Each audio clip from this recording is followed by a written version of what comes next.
माँ की ममता तो अनमोल है। रात के 2 बज रहे थे। फ़ोन की रिंग बजती है। 26 साल का आनंद नींद से जाग बड़ा खुश होकर फ़ोन को रिसीव करता है। खुश इसलिए होता है क्योंकि उसकी नई गर्लफ्रेंड बिना टाइम देखे कभी भी उसको फ़ोन कर देती है।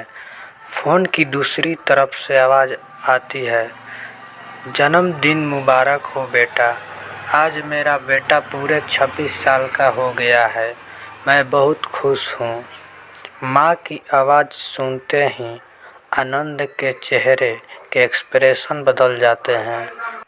वो गुस्से में बोलता है, माँ तुझे समझ नहीं आता क्या? इतनी सी बात के लिए मेरी नींद खराब कर दी। यह बात तो तू मुझे सुबह भी बोल सकती थी। इतना कहकर वह फ़ोन काट देता। थोड़ी देर बाद फिर से फ़ोन की रिंग बजती है। आनंद फिर से फ़ोन उठाता है और इस बार फ़ोन पर पापा होते हैं।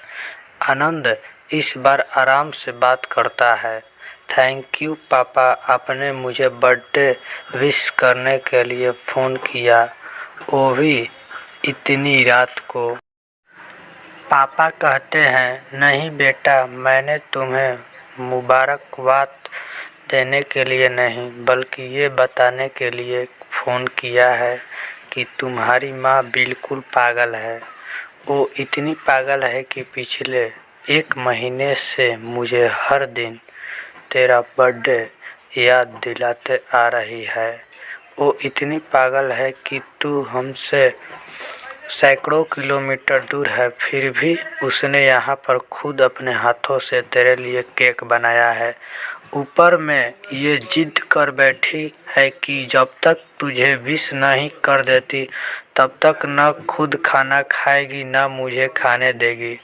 आनंद सब ध्यान से सुन रहा था और उसे ये महसूस भी हो रहा था कि उसने अपनी माँ को फॉर ग्रांटेड ले लिया था। वो बोला, नहीं पापा, माँ बिल्कुल पागल नहीं है। पापा कहते हैं, नहीं बेटा, तू अपनी माँ के पागलपन को नहीं जानता। मैं जानता हूँ।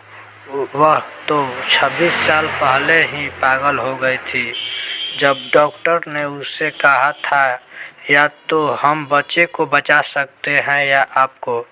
उसने बिना 1 सेकंड भी सोचे बच्चे को बचाने का फैसला ले लिया और मुझे भी कसम देकर उस फॉर्म पर साइन करने के लिए मना लिया था जिस पर लिखा था उसकी ज़िंदगी इस ऑपरेशन से खतरे में और अगर उसे कुछ होता है तो उसके जिम्मेदार डॉक्टर नहीं होंगे। अब तू ही बता, बिना तुझे देखे जो औरत तेरे लिए मरने को तैयार हो जाए उसे हम पागल नहीं कहेंगे तो क्या कहेंगे? इतना कहकर पापा ने भी फ़ोन रख दिया। आनंद ने भी अब यह महसूस किया था कि वह जो कर रहा था वो भूल नहीं गुनाह था। हाँ, एक बार किसी इंसान को दुख दो तो कोई बात नहीं, लेकिन भगवान को दुख देना गुनाह ही होता है और माँ भगवान से कम नहीं होती। पछताप के आंसू उसकी आंखों से बह निकले। सवेरा होते ही आनंद अपने घर की ओर रवाना हो गया अपने माँ बाप से माफ़ी मांगने के लिए। घर पहुँचते ही उसने पहले माँ से माफ़ी मांगी जिसने उसे गले से लगा लिया। फिर वह अपने पापा से माफ़ी मांगने लगा। पापा ने कहा, कोई बात नहीं बेटा, जा तू वापस चला जा। तेरी माँ हमेशा कहती थी कि तू उसे बुढ़ापे में संभालेगा, लेकिन मैं उसे समझा दूंगा। जैसे आज तक मैं उसे संभालते आया हूँ वैसे ही आगे भी मैं उसका ख्याल रखूँगा।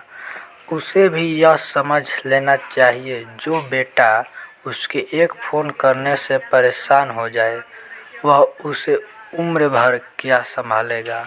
बाप की ऐसी कड़वी बातें सुन आनंद की आंखें बहने लगी। वो सर झुकाए अपने बाप के सामने चुपचाप खड़ा रहा।